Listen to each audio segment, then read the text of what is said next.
오늘 모세가 이스라엘 백성들에게 가나안 땅에 들어가서 너희들이 어떻게 살아야 될 것인가에 관한 말씀을 우리가 계속 이렇게 말씀을 나누고 있습니다. 신명기 19장부터 오늘까지 읽은 말씀에 보게 되면 가나안 땅에서 우리가 어떠한 모습으로 생활해 나가야 될 것인가라는 말씀을 말씀하여 주고 있는데, 이 말씀은 신명기에만 나오는 말씀이 아니라 출애굽기 21장부터 23장까지 보게 되면 이와 비슷한 말씀이 나오고 있고, 또한 레위기 13장과 19장 그리고 23장에 보게 되면 오늘 우리가 읽은 신명기에 나와 있는 말씀들이 또 반복되어 나오는 것을 읽어보게 되어집니다. 그러니까는 이러한 말씀들은 출애굽하는 과정에서 하나님이 모세를 통해서 우리가 이렇게 생활해 나가야 된다라는 것을 반복해서 여러 번 말씀하여 주시는 말씀인 것을 우리들이 기억하며, 반복되어지는 이 말씀에 대하여 우리가 꼭 지키며 생활해 나가야 될 것임을 우리들에게 말씀하고 계십니다. 오늘도 우리가 읽은 말씀에서 10절에서 13절까지 그리고 17절에 나오는 말씀에 보면 전당 잡히는 물건에 대하여 구워주는 자와 그리고 꾸는 자가 어떻게 해야 되는 것인가에 대한 말씀을 이렇게 읽었습니다. 근데 이 말씀은 우리가 어저께 읽었던 말씀 중에 6절에도 전당 잡히는 것에 대한 말씀을 읽었던 것을 기억합니다. 맷돌이나 맷돌의 윗짝을 전당 잡히지 말아라. 그리고 전당을 잡지 말아라. 왜냐하면 그것은 그 사람의 생명이 되기 때문이다. 이렇게 말씀하며 전당 잡힐 것이 있고 잡아서는 안 되는 것들이 있다라는 것을 말씀하여 주시고 계십니다. 그러면서 6절에 의해서 또한 10절에서 13절까지에 나오는 말씀에 보면 구워주는 사람이 구워가는 사람에게 어떻게 행동해야 되는가라는 것에 대하여 오늘 10절과 11절에서 말씀합니다. 구워주는 사람이 전당을 잡기 위하여 그 구워가는 사람의 집에 들어가서 구워주는 사람이 전당물을 가지고 나오면 안 되는 거다.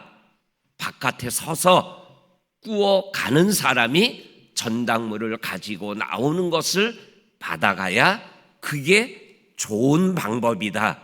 이렇게 말씀하여 주고 있는 것을 보게 되어집니다. 그리고 특별히 12절과 13절에서는 가난한 자가 전당물을 잡히는데 잡힐 것이 없는 것이에요. 그래서 자기가 입고 있던 겉옷을 전당물로 잡을 수밖에 없는 상황이 되었을 때는 그 겉옷을 해가 지고 잠을 자기 전에 그 전당물로 잡힌 겉옷은 구워준 자에게 돌려주어야 된다. 왜냐하면 13절에 보면 그가 그 옷을 입고 자야 되기 때문이다 라고 말씀하고 있는 거죠. 그러니까는 이 겉옷이 단순히 외출할 때 입는 겉옷일 뿐만 아니라 그가 잠을 잘 때 이불 역할까지 하는 가난한 자의 삶의 모습을 우리들에게 보여주며, 잠자리 들을 때 그가 벌거벗은 채로 하루를 지내지 않도록 해야 된다라고 말씀하여 주고 계십니다. 그렇게 겉옷을 돌려주게 되면 잠자리에 들어간 그렇게 구웠던 사람이 잠자리에 들기 전에 너를 위하여 하나님께 축복을 하게 된다. 그것이 하나님에게 너는 의로움이 되어서 하나님의 축복을 누리게 될 것이다. 이렇게 말씀하여 주시면서 우리의 삶에서 우리의 지킬 하나님의 말씀의 귀한 모습을 우리들이 놓치지 말며 살아가자라고 말씀합니다. 전당에 관한 또 한 번의 말씀이 17절에 나옵니다. 너는 객이나 고아의 송사를 억울하게 하지 말아라. 그리고 과부의 옷을 전당 잡지 말아라. 이렇게 말씀하시면서 가난한 자들, 없는 자들에 대하여 우리가 어떠한 모습으로 생활해 나가야 되는가라는 것을 말씀하여 주시고 계십니다. 그리고 두 번째로는 14절과 15절에 나오는 공궁한 자, 빈핍한 자가 품꾼으로 일하였을 때 그를 학대하지 말아라. 14절에 말씀하시고 15절에는 품삯을 그날 줄 것은 그날 꼭 주어라.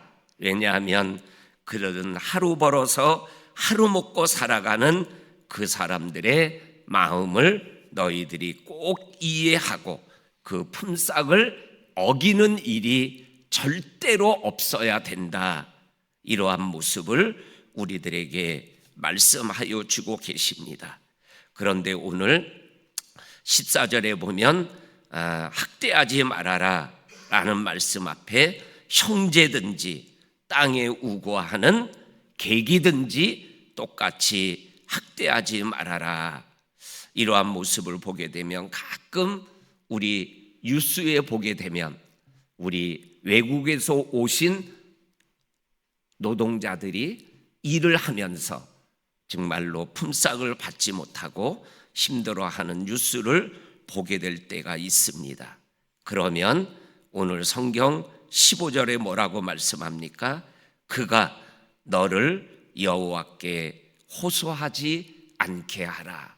그러면 그분이 할 수 있는 방법은 하나님 앞에 저 사람이 나에게 이렇게 했어요, 저 사람이 나를 이렇게 힘들게 해요 하게 되면 하나님이 그 사람을 향하여 채찍을 들 수 있다라고, 그리고 그것이 너에게는 죄가 되기 때문에 죄에 대한 하나님의 대가가 있다라고 말씀하여 주시고 있는 것을 보게 되어집니다. 그러면서 17절부터 마지막 22절까지에 보게 되면 4번 반복돼서 나오는 말씀이 객과 고아와 과부라는 표현이 반복해서 나옵니다. 17절에 한 번, 19절에 한 번, 20절에 한 번, 21절에 한 번 반복해서 나오는데 그들을 정말 긍휼히 여기는 마음을 가져야 된다. 긍휼히 여기는 마음을 가져야 되는 이유를 18절과 22절에서 애굽에서 너희도 종이 되고 객이 되었다. 그리고 하나님에게 속량함을 받았다. 그거를 기억하고 너희가 어렵고 힘들었던 때를 기억하고 힘든 자들을 돌보아 줄 수 있어야 된다라고 말씀하시면서 19절, 20절, 21절에서 똑같은 내용을, 다른 것 같지만 똑같은 내용을 3번이나 반복해서 말씀하시며 꼭 이렇게 살아가며 어렵고 힘든 사람들을 돌보아주는 삶을 꼭 좀 살아라.